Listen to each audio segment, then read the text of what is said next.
Tous les deux, pardon. Dernier volet que je voulais évoquer ce matin concernant cette thématique, c'est le volet économique. On va en parler avec Fanny Wegscheider. Bonjour Fanny.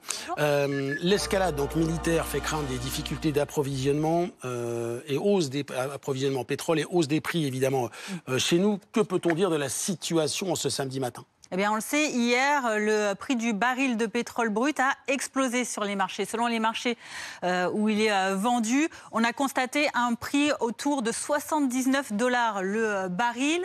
C'est le plus haut niveau atteint depuis le début de cette année 2025. Ça représente une hausse de 10 à 13% selon les marchés.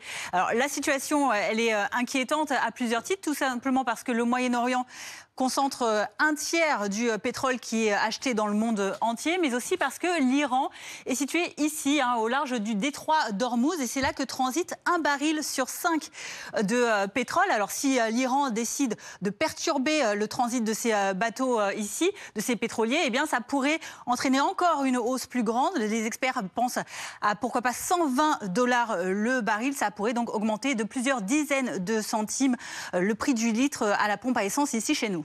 Fanny, l'inquiétude est d'autant plus légitime que cette situation rappelle d'autres périodes de notre histoire assez récente qui avaient abouti à, selon l'expression consacrée, à des chocs pétroliers. Oui, en effet, ces chocs pétroliers, ce sont des hausses brutales des prix du pétrole brut et qui entraînent ensuite des conséquences négatives sur l'économie mondiale. Ça a été le cas dans les années 70, vous le disiez, avec ces deux chocs pétroliers qu'on connaît bien. Tout d'abord, celui de 1973. Il est lié à une explosion de la consommation mondiale. À ce moment-là, les énergies fossiles ont le vent en poupe. Aux États-Unis, on produit beaucoup et on atteint même le pic de production de pétrole américain en 1972. Résultat, les États-Unis se tournent vers les marchés du Moyen-Orient. Et puis, en parallèle, il y a en octobre 1973 une guerre qui est déclenchée après l'attaque par une coalition d'États arabes menée par l'Égypte et la Syrie notamment sur Israël.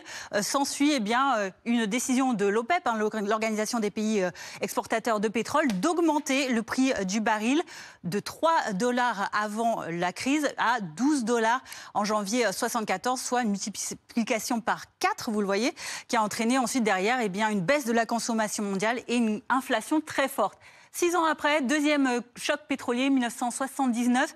Cette fois-ci, les raisons, ce sont la révolution iranienne de fin 72 et la chute du Shah en janvier 73, ainsi que la guerre en Irak peu avant 1980. Résultat, les pays consommateurs décident de constituer des stocks importants de pétrole et ça hausse artificiellement donc la demande. Résultat, comme en économie, on le sait, le prix du baril donc augmente. Il passe de 13 $ en 1978 à 30 $, quasiment une multiplication par 3, et ça entraîne une grave crise énergétique dans le monde. Merci beaucoup Fanny pour l'ensemble de ces informations et de ces explications.